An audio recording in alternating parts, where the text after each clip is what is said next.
Krishna Krishna Hare Hare Hare Rama Hare Rama Rama Rama Hare Hare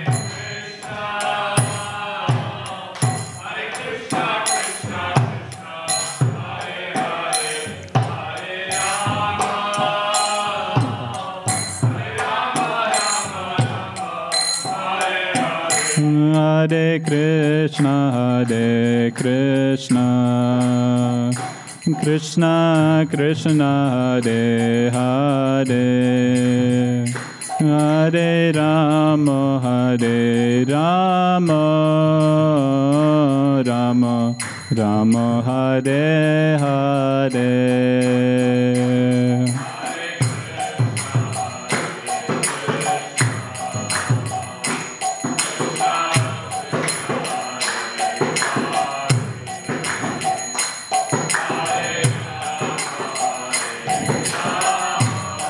Hare Krishna Krishna Krishna Hare Hare Hare Rama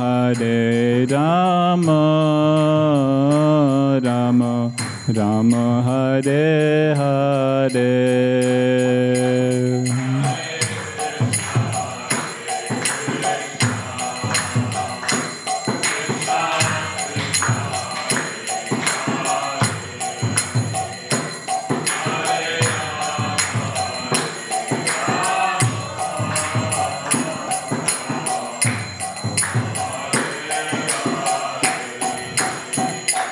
Hare Krishna Krishna Krishna Hare Hare Hare Rama Rama Rama Hare Hare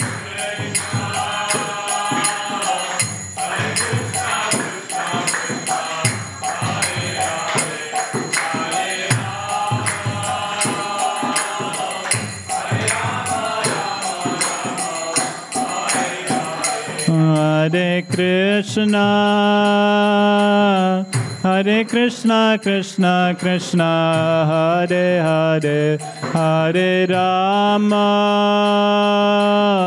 Rama Rama Hare Hare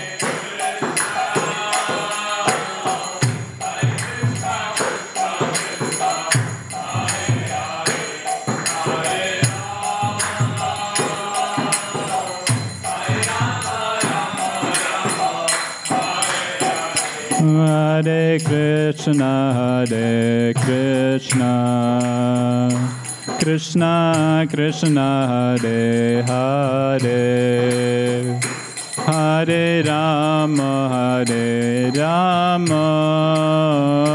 Rama Rama Hare Hare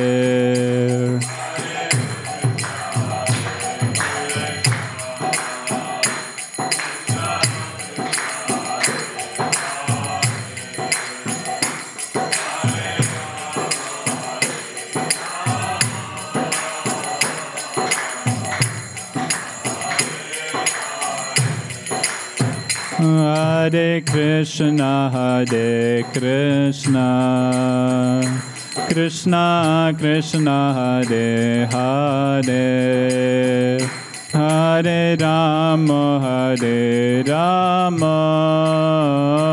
Rama Rama Hare Hare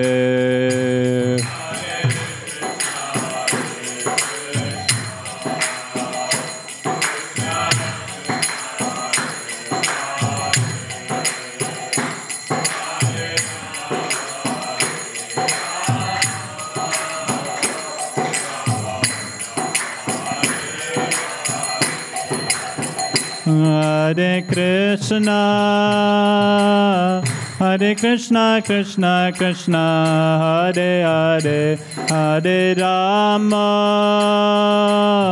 Hare Rama, Rama Rama, Hare Hare.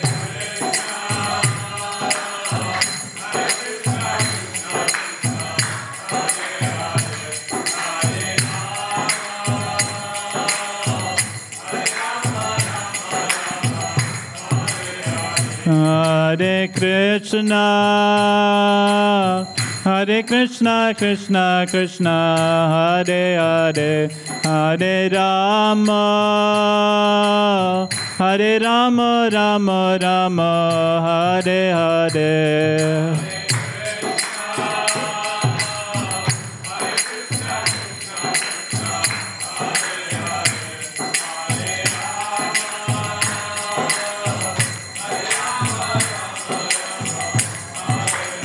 Hare Krishna,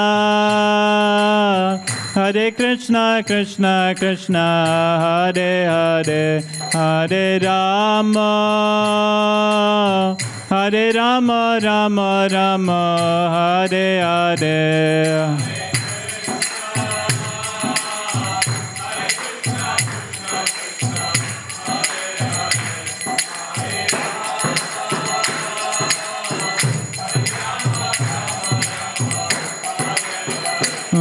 Hare Krishna, Hare Krishna, Krishna Krishna, Hare Hare, Hare Rama, Hare Rama, Rama Rama, Hare Hare.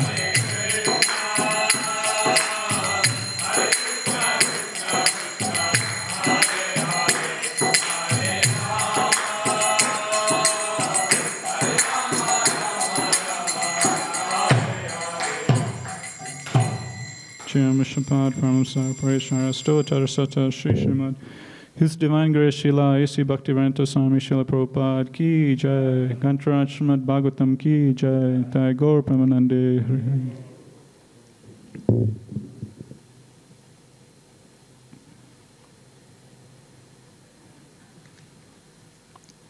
Om Namo Bhagavate Vasudevaya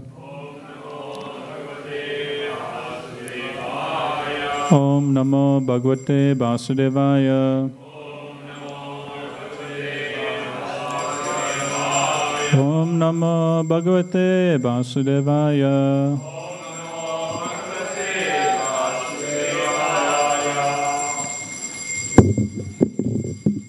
Reading from Srimad Bhagavatam, Canto 1, Chapter 9, titled The Passing Away of Bhishmadev.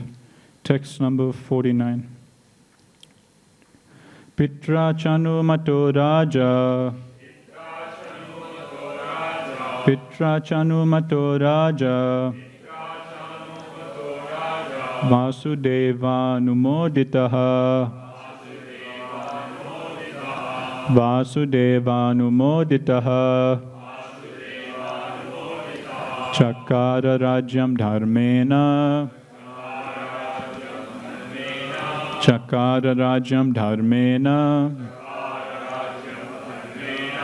Pitri Peita Maham Vibhu Pitri Peita Maham Vibhu Pitra Chanu Mato Raja Vasudeva Numoditaha Chakara Rajam Dharmena Pitri Peita Maham Vibhu Pitra Chanu Mato Raja Vasudeva Numoditaha Chakara Rajam Dharmena Pitri Peita Maham Vibhu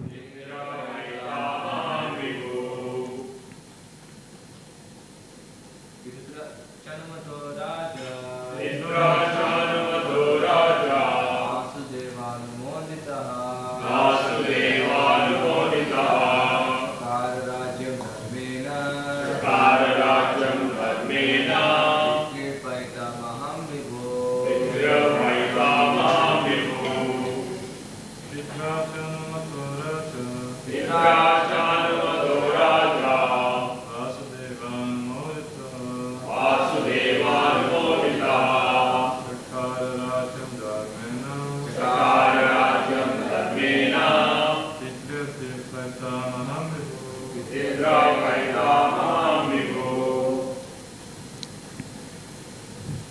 Madajis.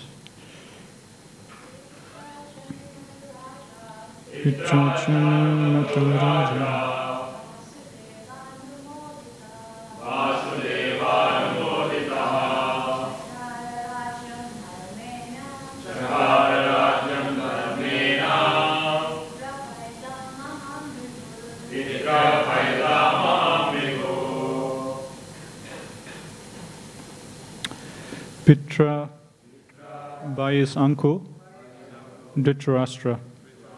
Cha and Anumataha with his approval. Raja King Yudhishthira. Vasudeva Anumoditaha confirmed by Lord Shri Krishna. Chakara executed. Rajyam the kingdom. Dharmena in compliance with the codes of royal principles. Pitri father. Paitamaham forefather. Vibhu as great as. Translation and purport by His Divine Grace, Srila A.C. Bhaktivinoda Swami Srila Prabhupada, Srila Prabhupada ki jai. Translation. After this, the great religious king Maharaj Yudhishthira executed the royal power in the kingdom strictly according to the codes and royal principles approved by his uncle and confirmed by Lord Shri Krishna. Purport. Maharaj Yudhishthira was not a mere tax collector. He was always conscious of his duty as a king, which is no less than that of a father or spiritual master. The king is to see to the welfare of the citizens from all angles of social, political, economic, and spiritual upliftment. The king must know that human life is meant for liberating the encaged soul from the bondage of material conditions, and therefore his duty is to see that the citizens are properly looked after to attain this highest stage of perfection. Maharaj Yudhishthira followed these principles strictly, as will be seen from the next chapter. Not only did he follow the principles, but he also got approval from his old uncle, who was experienced in political affairs. And that was also confirmed by Lord Krishna, the speaker of the philosophy of Bhagavad Gita. Maharaj Yudhishthira is the ideal monarch, and monarchy under a trained king like Maharaj Yudhishthira is by far the most superior form of government, superior to modern republics or governments of the people by the people. The mass of people, especially in this age of Kali, are all born Shudras, basically low-born, ill-trained, unfortunate, and badly associated. They themselves do not know the highest perfectional aim of life. Therefore, votes cast by them actually have no value, and thus persons elected by such irresponsible votes cannot be responsible representatives like Maharaj Yudhishthira. Thus end the Bhaktivedanta purpose of the first canto, 9th chapter of Srimad Bhagavatam, entitled The Passing Away of Bhishma Dev in the Presence of Lord Shri Krishna.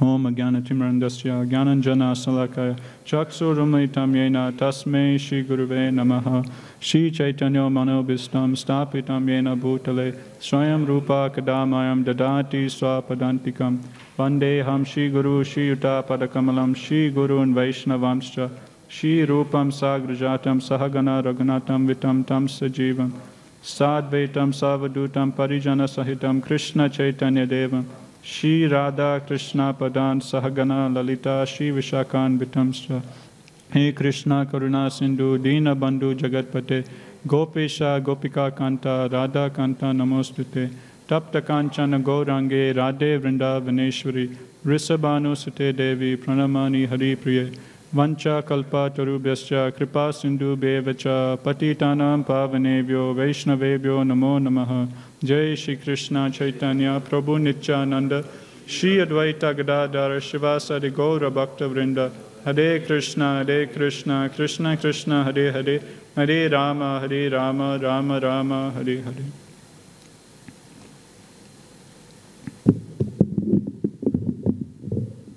Hare Krishna everyone. Thank you for coming to Srimad Bhagavatam class today.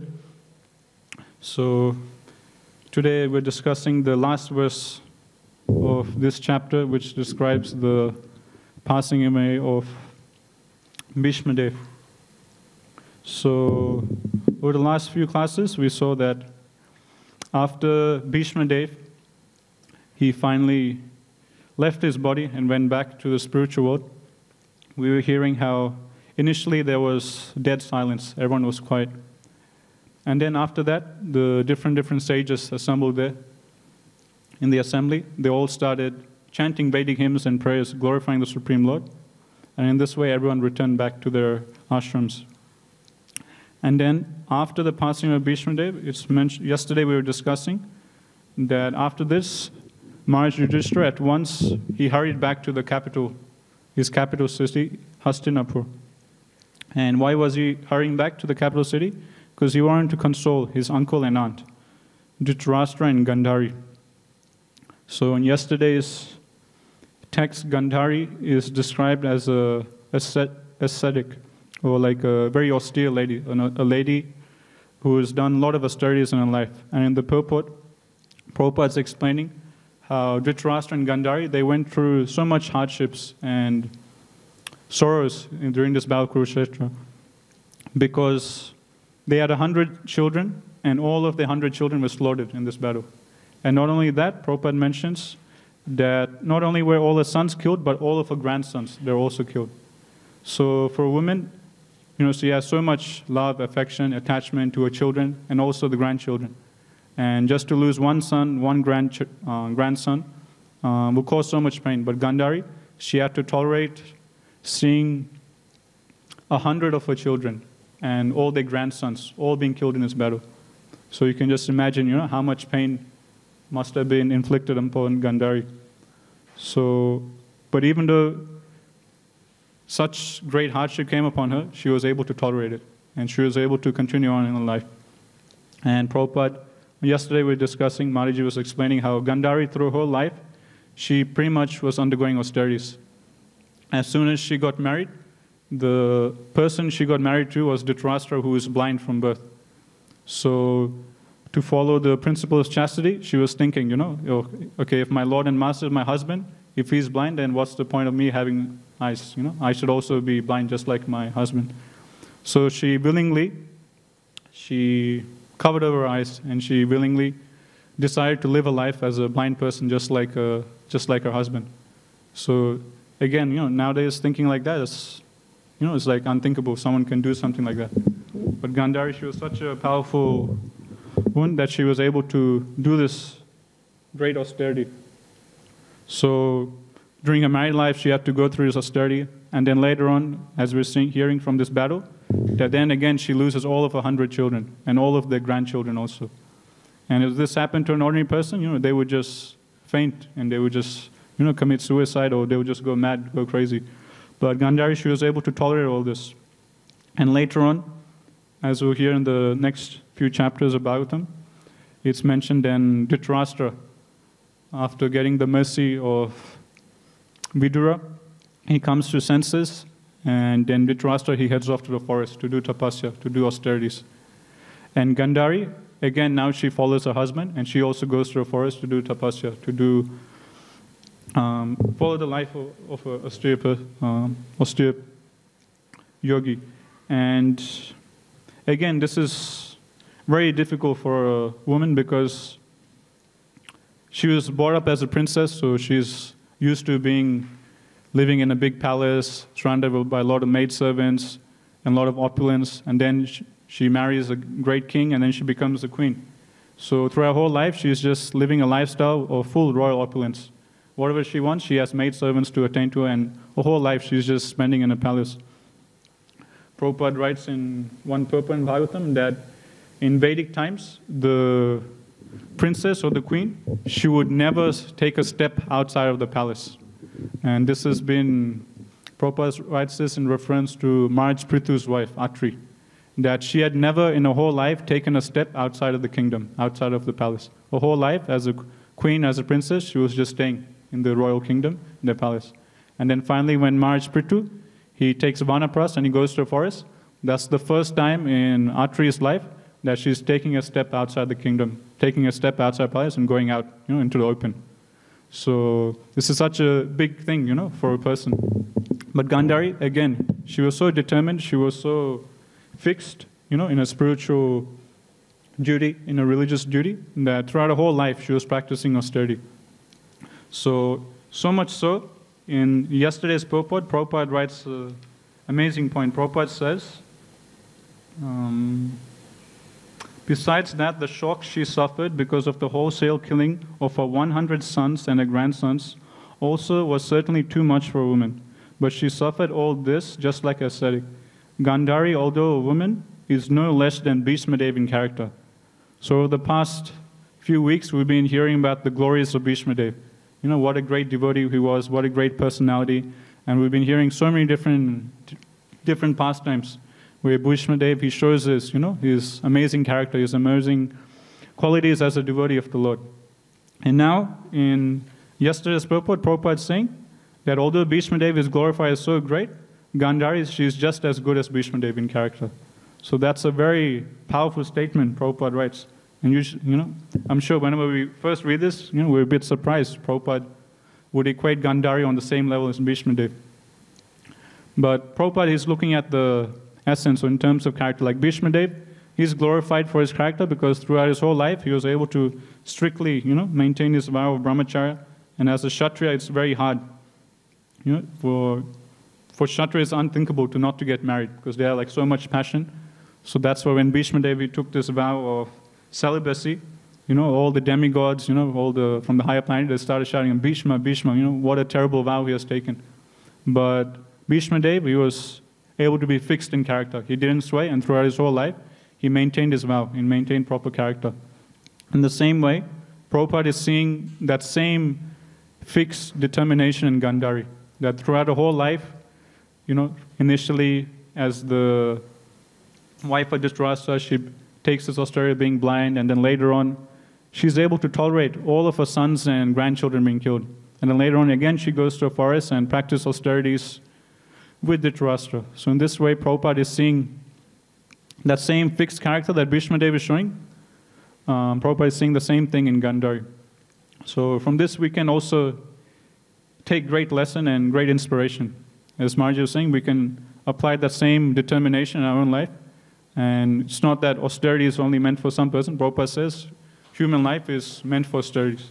So Lord Rishabdev, an incarnation of Krishna, he explains in 5th canto of Bhagavatam that human life is meant for tapasya, meant for spiritual austerities. And when one does spiritual austerities, tapo divim putraka yena satvam sudaya yasmad brahma sokam tunantam, then one will experience spiritual happiness. And this spiritual happiness is unlimited, ananta. So just as we're seeing Gandhari, Bhishma Dev, they're so fixed, in following the religious principles, doing the sadhana, doing the austerity, same way we can take inspiration and be very fixed in character in our own life. So that's what brief recap of yesterday and last few days' verses. And now in today's verse, we're hearing, so Bhishma Dev has passed away, and now Maharaj Yudhishthira, he is immediately rushing back along with Lord Krishna to the capital to console Gandhari and Dhritarashtra, who are now in great pain, having lost all their children. And today's verse, I'll read it again. After this, the great religious king, Maharaj Yudhishthira, executed the royal power in the kingdom strictly according to the codes and royal principles approved by his uncle and confirmed by Lord Sri Krishna. Now, one thing to keep in mind is that the same uncle that Maharaj Yudhishthira is going to console and give solace, the same uncle is the person who tried to kill the Pandavas in so many different ways. So Duryodhana, obviously we heard, over the last month, different stories of how Duryodhana tried to assassinate the Pandavas and torture the Pandavas. And Dhritarashtra, he was just as guilty because he knew what Duryodhana was doing, but he didn't say anything. He let him do it. And Dhritarashtra, in his heart, he also desired that Duryodhana be king, and these Pandavas, they would get killed and they would go away. Because he had so much attachment, family attachment to his son Duryodhana. He knew that his son Duryodhana, he's religious, he's a sinful guy, he's not proper. He knew that the Pandavas, they're righteous, the Pandavas are proper devotees. But still, he was so much blinded by attachment to his son that he was unable to check his mind, he was unable to check his senses. and he just let Duryodhana do whatever he's doing. So this same uncle who was part of the plot to kill him and his brothers in so many different ways, that same uncle, Maharaj Yudhishthira, is now going to console. So generally when someone does something bad to us, it's very hard for us to forget that. And we try and stay away from that person. We try not to associate with that person. And if something bad happens to that person, we think, yeah, that's good. That's karma. Yeah, you deserve it. This is what you get for all the bad things you're doing. That's why this bad thing which is happening to you now, this is karma for all those times you tried to harass me. So that's like the general tendency, and we see ourselves. Sometimes also it comes upon us also. And it will just be some small things that others do to us. But here, Dhritarashtra, he tried to kill the Pandavas in so many different ways. So much injustice done to them. Even their wife was being disrobed, and Dhritarashtra, he didn't do anything about it. And Dhritarashtra knew that the Pandavas, they're the rightful, heirs to the kingdom. But still, Dhritarashtra, he didn't even let the Pandavas take a certain part of the kingdom. When the Pandavas were asking, we're Kshatriyas, we need something to rule. Just give us 5 small villages to rule. And Duryodhana said, what to speak of 5 villages? I won't even give you the land occupied by the space of, the tip of a needle. So all this Duryodhana was saying to the Pandavas, doing so many things. And Dhritarashtra, he didn't say anything about it. He was just going along with it. So to such a person, naturally, for an ordinary person, he will develop so much, kind of like a grudge, hatred to that person. And the last thing you would do is go up to that person and try and help him in his life. But as we were hearing on Sunday, that Maharaj Yudhishthira is Ajata Shatru, that he has no enemies. This is one of the, qualities of a devotee. This Lord Kapila Dev, he explains 3rd canto, Titikshava Karunika Suhridra Sarvadevam, that, devotee is very tolerant, he's very merciful, he's friendly to all living beings, he has no enemies, and, he's a abode of all good saintly qualities. So here we're seeing Maharaj Yudhishthira, he's displaying this quality of Ajata Shatru, that he has no enemies. He's not holding any grudge against Dhritarashtra. He's seeing him on the same level as any ordinary person in the kingdom. He's not thinking, oh, this is the person who tried to kill me. This is the person who tried to, kill me and my brother so many times. No, he's just ignoring all that. He's just seeing, okay, he's my uncle. Regardless of what he did in the past, he's my uncle. So now he's going through a very tough time in his life. Let me go and help him. So he's seeing all living entities on the same platform. He's not thinking someone as his friend, someone as his enemy. This vision of duality is not there in Maharaj Yudhishthira. I was reading Prahlad Maharaj, he was explaining about this, like when Hiranyakashipu, he takes Prahlad Maharaj on his lap and he asked him, what's the best thing you learned in your preschool? And Prahlad Maharaj, he starts, talking about devotional service, and then Hiranyakashipu laughs and he tells Sanda and Amarka, how come my son is learning all this? Maybe some Vaishnavas, they secretly, crept into the school and they've been brainwashing my sons. And then Hiranyakashipu told them that you please take him back to school and make sure that he learns properly. And when Sanda and Amarka, they take him back to the school, they start interrogating Prahlad Maharaj. Where did you learn all this stuff about devotional service, about Krishna consciousness, about chanting Hare Krishna? These Hare Krishnas, there are enemies. How come you're learning their philosophy, doing what they're saying? There are enemies, how come where did you learn all this? And then Prahlad Maharaj, he says, oh, just see what I learned from my spiritual master before, now I'm practically seeing in life. My spiritual master before was explaining to me how in this world everyone's vision is completely immersed in duality. Everyone's thinking, okay, he's my friend, he's my enemy, she's my friend, she's my enemy, I like this person, I don't like this person. Everyone is full of duality, thinking he's my friend, he's my enemy. But actually everyone should see everyone on an equal platform. Like this, Prahlad Maharaj, he starts preaching to Sanda and Amarka. So Maharaj Yudhishthira, being a pure devotee Lord, he didn't have this vision of duality. He wasn't seeing Dhritarashtra as his enemy and these guys as his friends. No, he was seeing everyone on an equal platform. So this is another great thing we can learn from Maharaj Yudhishthira. Another amazing point is, so firstly, it's amazing that even though he is a person who tried to kill him, Maharaj Yudhishthira is going to console him. Second amazing thing is, not only is he going to help him in his life, but Maharaj Yudhishthira is taking guidance from Dhritarashtra. guidance in the sense of guidance in how to rule the kingdom. So again, this is another amazing thing, because Dhritarashtra, he's like a big demon, like based on what he's done in his life, him and Duryodhana, you see them as these big demons, They try to assassinate them and harass them in so many different ways. And even though Dhritarashtra is such a demoniac person, Maharaj Yudhishthira is taking guidance from him on how to rule the kingdom. So that's the last thing someone would do, right? Okay, if you see some crazy person out there suffering, okay, you feel some compassion and you try and help them out. Okay, this person, although he's such a crazy person, very angry, arrogant, and he has this bad quality, that bad quality, still, he's going through a tough time, let me help him, Naturally, we have a soft spot in our heart, and we try and help them. But the last thing we do, we take help from that person, ask guidance. Can you please help me in this? Can you please help me in that? That's the last thing you try and do. But this is what Maharaj Yudhishthira is doing. That's what's mentioned in today's verse. That Pitra Chanumato Raja, by his uncle, Anumata, with his approval, King Yudhishthira, he started ruling the kingdom. So he took guidance from Dhritarashtra of how to rule the kingdom, how to properly deal with political affairs. So what should we learn from this? Is it that we should just blindly follow everyone? Before we hear, like we've heard from Prabhupada, Prabhupada says, that we should only hear from a devotee, If you hear from the mouths of a Mayavadi, it's like milk contaminated by poison. And if we take that milk, we'll get poisoned also. So this lesson that we learned from Maharaj Yudhishthira is that we can always learn something from everyone, no matter what their position is. So that's the lesson to be learned from here. And the example Prabhupada gives in one of his purports is just like if you see gold in a filthy place, if there's like a big pile of garbage or this big muddy swamp, it's very dirty, yucky. No one wants to go in there and get their hands dirty. But if you see real gold lying in that muddy swamp, or if you see real gold lying in a big pile of garbage, then without thinking, you take those dirty, you regardless go in and you take the gold out. It's not that gold becomes contaminated. Gold is gold. Whether gold is here or whether gold is in a muddy swamp, gold is gold. And gold's value never decreases.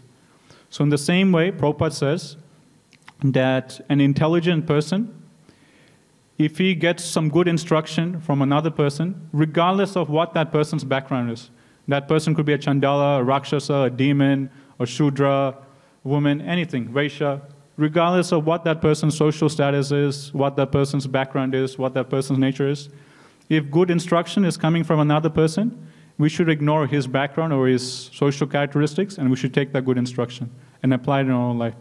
And Rupa Goswami also mentions this, Yukta Vairagam Uchyate, that this is called Yukta Vairagam, that we engage everything in Krishna's service. So if a good instruction is coming from another person, even though that another person might not be a devotee or a crazy person, if it's a good instruction, if we think it will help us in a spiritual life, then why not apply it? Why reject it? So that's the lesson to be learned here. So Maharaj Yudhishthira, he's saying, yes, Dhritarashtra, okay, he's not a pure devotee, he has all these, anathas, bad qualities, he tried to do this, do that to us. But still, he was a king for such a long time. So he has practical experience of how to rule a kingdom. He has practical experience of how to properly deal with political affairs. So Yudhishthira Maharaj is seeing that, and he's thinking, okay, this person, he is expert in politics, he's expert in ruling kingdom. Let me take some guidance. Let me take some tips from him on how to rule the kingdom. So the key point is, he's not taking instructions from him of everything. He's only taking instructions from him on that certain aspect of politics, on that certain aspect of ruling a kingdom. He's not taking inspiration from Dhritarashtra how to be a good devotee. No, only on the political level, he's taking instructions. So one time, Ghanshyam Prabhu was telling me that he asked Bhakti Vidnapura Maharaj a question, that sometimes we see devotees, they'll be very good in something, but sometimes not good in another thing. So how can we ideally, portray other devotees, as a, ideal role model and fully base our whole life on them? So Bhakti Vidnapura Maharaj is saying, he answered the question by saying, just like if you want to learn how to play a violin, then you go to a violin teacher and you learn how to play violin.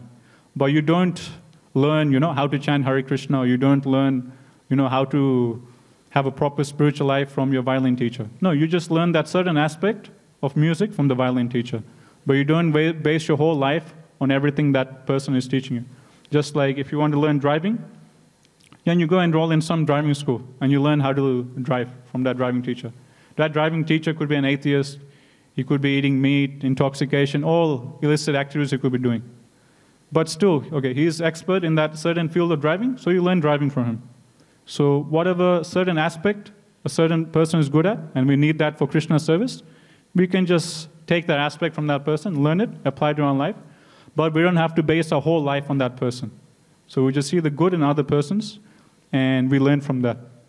So in the same way, Maharaj is explaining, some devotees, they might be good in some things, but maybe not in others. You just see the good and you take inspiration from that. Just like if you want to learn mridanga, then okay, you go to a mridanga teacher. And that mridanga teacher will teach you, how to properly respect the mridanga, what mood you should play mridanga, and teach you all the beats. But maybe that mridanga teacher is not the best person to learn shastras from, or not the best person to learn, how to chant attentively. So you just learn that certain aspect from that person. So that's what we're saying with Maharaj Yudhishthira. He's just seeing that certain good in Dhritarashtra. Okay, he's expert in this science of politics. He's expert in the science of ruling kingdom. So let me just learn that. He's not looking at the externals. He's not being sidetracked. So in this way, we see how a devotee is so broad-minded. He is ready to see the good in everything. And he's ready to take the good from everyone and apply it in his life to enhance his devotional service. And the example Prabhupada gives is many times of the honeybee and the fly. So the honeybee, what does the honeybee do? It goes from flower to flower and collects a little nectar from different flowers. He doesn't judge, this flower is like this flower is like that. He just goes, regardless of whatever flower is there.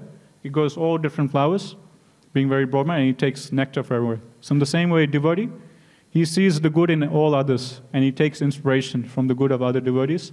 And not even devotees, even karmis, or ordinary persons. He sees the good in them, and if it helps him in his Krishna consciousness, then he applies it in his life. Whereas the fly, what does the fly do? The fly is always going for garbage or dirty things. He's always looking for dirt and garbage everywhere. So that's the thing we have to stop ourselves from doing. Nature of materialistic mind is always finding faults with others. And this has been conditioned into our consciousness because as a karmi in material life, the materialists, they have fun or they derive pleasure by making fun of other people. When they see others suffering, they have pleasure. And if we analyze our own life before we become devotees, with our friends, we used to always joke, that he's like that, he did that. And when we see others doing something wrong, naturally we gossip and we start talking about it, he did that, she did that. And we make jokes about other persons, and that way we enjoy, we have fun. So that's why when we take to devotional service, that same tendency of finding faults, that also comes up. So we have to check that with our spiritual intelligence and pray to Shri Radha Gopinath to help us be like, the bumblebee, seeing the good in everything and not like the fly. And same example we can see in Srila Prabhupada. In Lilamrit, in the initial chapters, it's explained how Prabhupada initially, before he started writing books, he was publishing the Back to Godhead magazine. So he himself would write the articles, he himself would go and print the Back to God magazine, and then he himself would distribute. So Prabhupada was doing all three things at once. He himself was the author, he himself was, publishing, and he himself was the book distributor, going out and distributing. So he was doing this in India, I think in Delhi. He was going on the hot sun and distributing his Back to Godhead magazines. And one time, just an ordinary person, just like a karmi, he told Srila Prabhupada, why are you publishing these magazines? Magazines, people, they don't value so much, Newspapers, magazines, people don't take it so seriously. They just read and then just throw it in the bin the next day. No one keeps it for life in their shelf. Better you write books. So this random guy, Prabhupada doesn't know who he is. He's just a random guy on the street. This person tells Prabhupada that, why are you writing magazine? Write books. If you write books, then people will keep them in their house forever. For their whole life, it will just be on the bookshelf. Whereas magazine, people read one day, then it's just like rubbish. People throw it in the bin. So better you write books. And then Prabhupada took that instruction to heart. Then after that, Prabhupada started writing so many books. And now we have a whole library full of Prabhupada's books. So again, we see how broad-minded devotee is, just like I was explaining before. If gold is there, even in a muddy swamp, or if gold is there in garbage, its value doesn't decrease. Gold is gold. So a devotee in the same way, if he hears good instruction from another person, that person could just be an ordinary random guy on the street. But if it's something proper, it's something that can help us in our devotional service, then why not apply in our own life? And the same thing Prabhupada did. Because Prabhupada did that, now there's so many books, and these books are going and distributing in 70, 80 different languages all around the world. So that's one amazing thing we can learn from Maharaj Yudhishthira.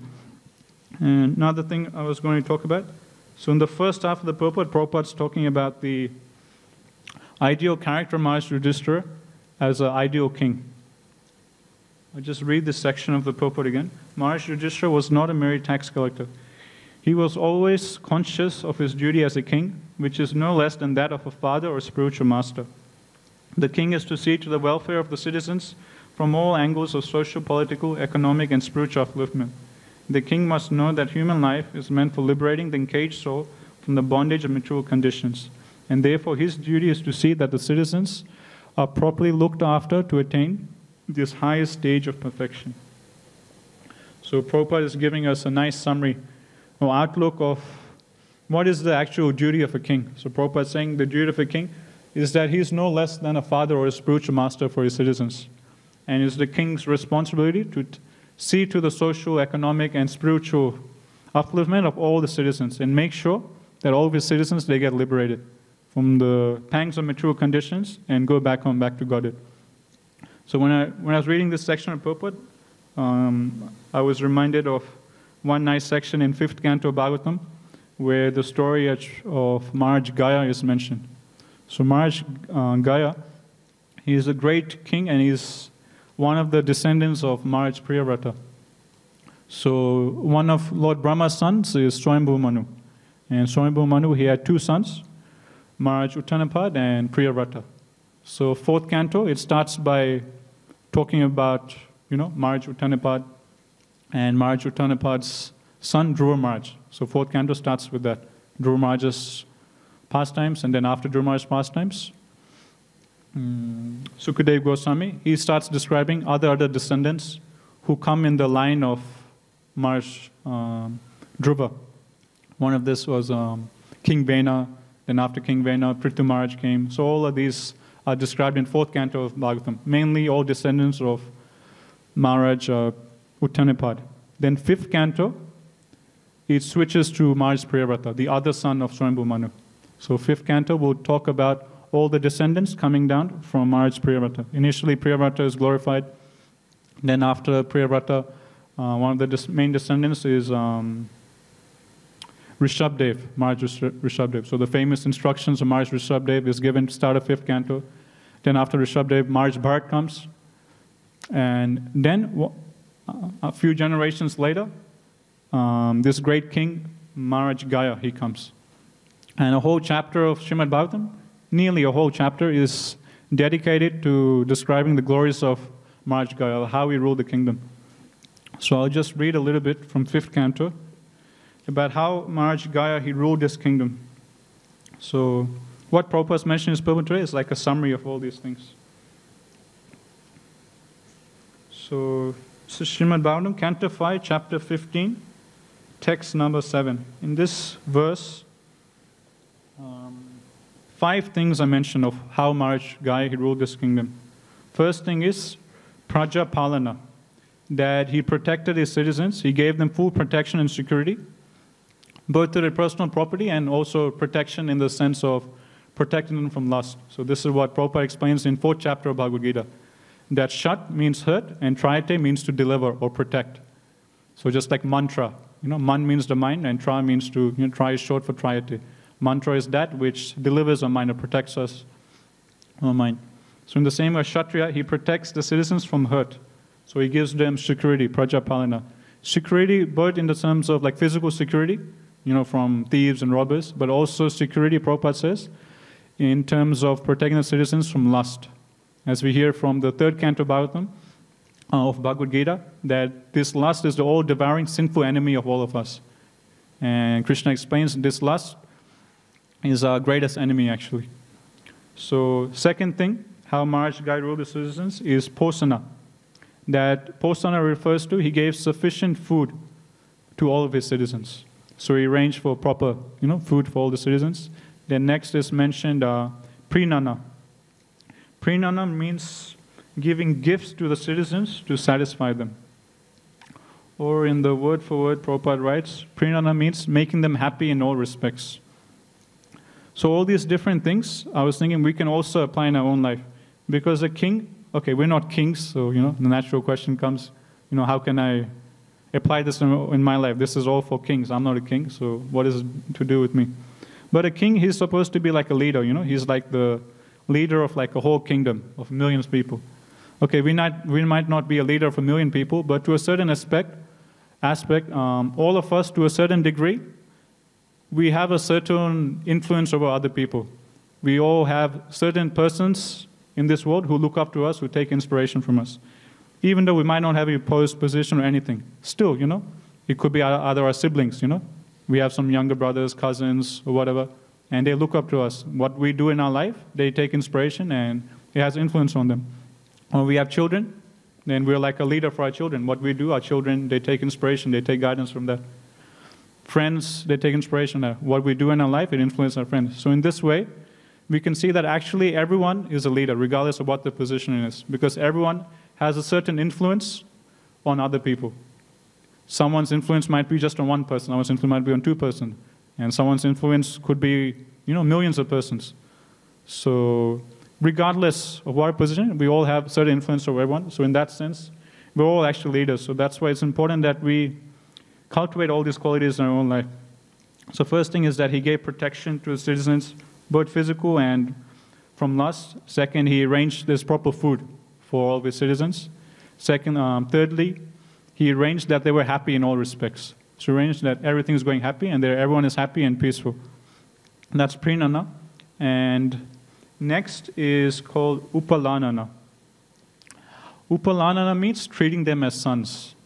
So a leader or someone who is like, in that position of taking care of others, he should take care of others as if he's their father and as if they're their children. And this is what Prabhupada is mentioning in the purport today.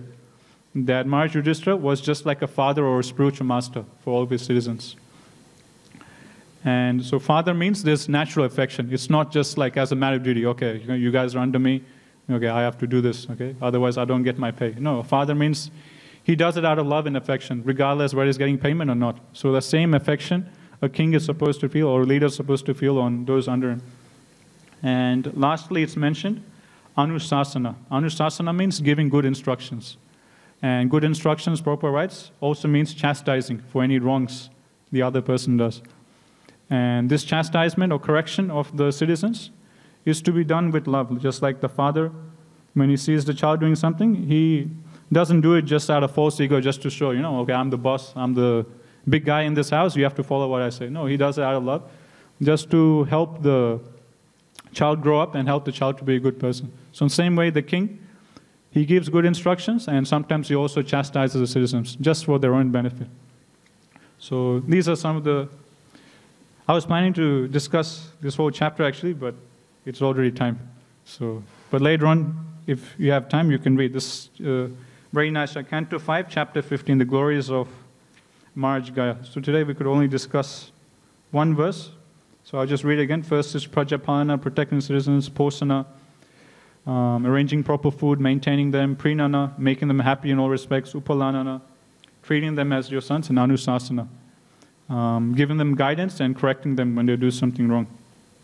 Okay, we'll stop here. Grantaraj Srimad Bhagavatam ki jai, Joguru Srila Prabhupada ki jai, Nitai Gaur Premanande.